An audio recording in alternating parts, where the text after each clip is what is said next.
Welcome back to Alcohol and Anime Night. My name's Scott, and I've got an update for you. My computer's broken. I don't know what it is, something with the hard drive perhaps, but in any case, we have no means to do any kind of editing. We just gotta do it old school, raw, right from the video. I do have the microphone still, so hopefully it'll turn out okay. So no silly video in cuts or inappropriate images. It's gonna be me talking today, so I'll keep it short and I'll keep it on topic. So the anime I want to talk about today is in kind of honor of the new Netflix series that's come out, the third part of the War for Cybertron trilogy. Easy for me to say. I would have edited that out normally, see?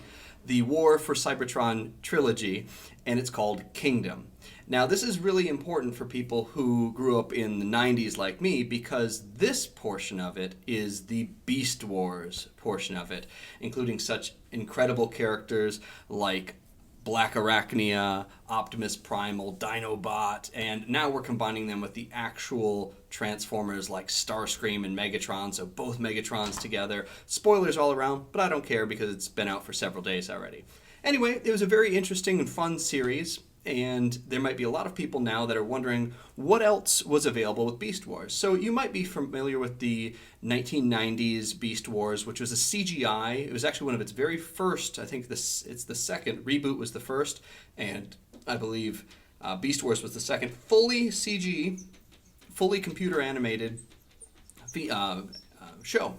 And it was really good. The story was incredibly written. Even if the animation by today's standards is kind of cringeworthy, the story stands up even today. And I would dare say better than what Netflix did. But perhaps that's an unpopular opinion. But I think people may stand behind me on that. And I'm a big fan of the show. And so it's been very exciting for me seeing them re-releasing some of the characters. For example, I have here the Kingdom Black Arachnia, which is an incredible figure, actually, for a very, very low price. I'm not going to transform her here because that's a job for somebody like Jobby the Hong, but it is an incredible figure for like, I don't know, $19. It's probably the best one that's ever been out there. So that's fun. They have a whole bunch of those new figures coming out, and those characters are figured in here. But for those of you who want a little bit something more than what's offered out there now, I'm going to present to you something that not a lot of people know about. And it is something called Beast Wars 2 Super Lifeform Transformers. Now, this was a Japan-only 2D animation as opposed to the CGI that happened right after the first season of Beast Wars.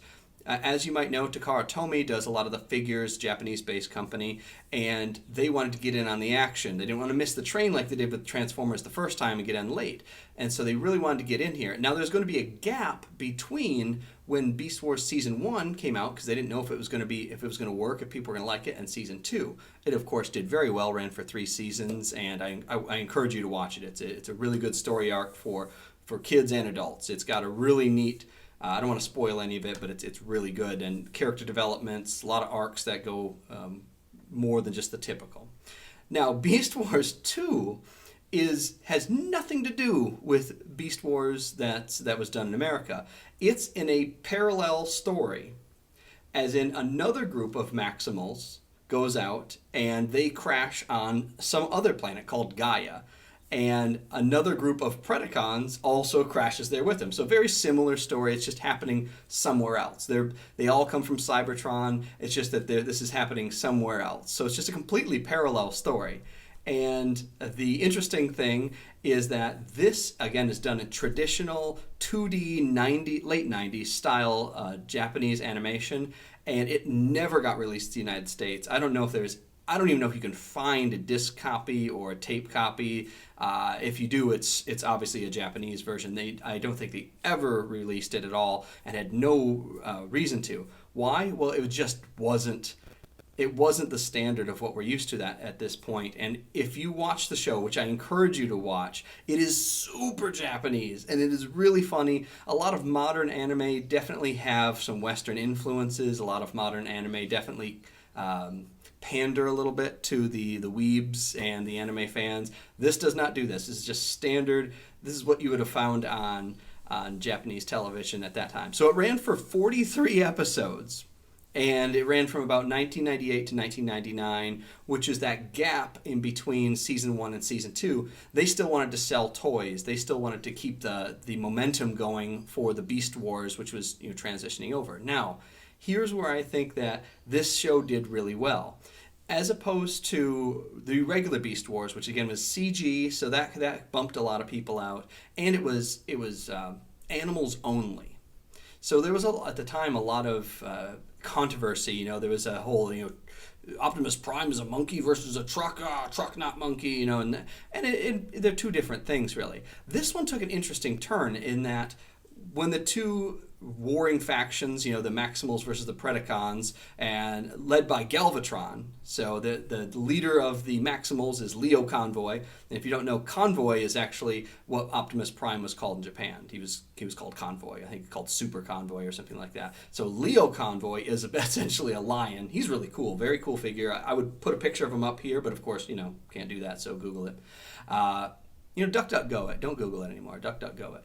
And then there's Galvatron, who you might know from the later versions of Transformers, but he is his own version. Now, the Predacons do not choose animal forms. They are able to find in some kind of, I can't remember, it's in the first 2 episodes or so, but basically they look into like the records, the history of this planet, and they transform into things like tanks and helicopters and F-15 jets and bombers and all sorts of stuff. So it's interesting because the Predacons are actually vehicles, mostly military and construction vehicles, and the Maximals are animals, and they're bizarre animals too. Like, Leo Convoy being a lion totally makes sense. Lion, and he's a cool figure too. If you can find a picture of him, he's really cool. Especially they did a masterpiece version of him.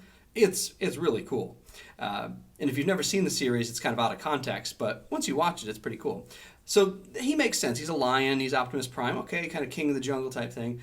Then it gets weird after that. There's a Tasmanian devil. Okay, I get in the 90s, like the Warner Brothers Taz was kind of popular at that time. So Tasmanian Devil, okay, I can see it. It's a pretty obscure character, but, literally one island in another country that's, about the size of Texas. But hey, sure, we'll pick that out. Why not?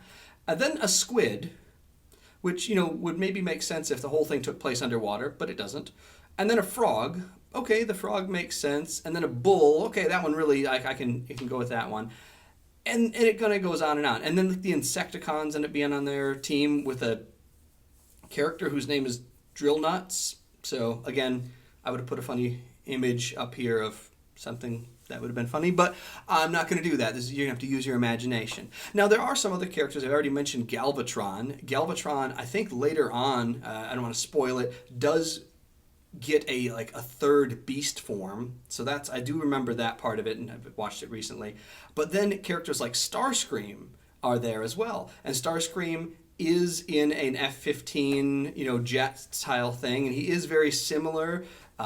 And so he's a cool character that kind of returns. It's unclear whether he is the actual Starscream or kind of like Beast Wars where there's a Megatron, but he's more like the namesake of Megatron. It's like somebody named him after the original Megatron. So unclear, but still fun. You just take it in the spirit in which it's intended. So I really like it. There's another character called Apache who is like a baboon.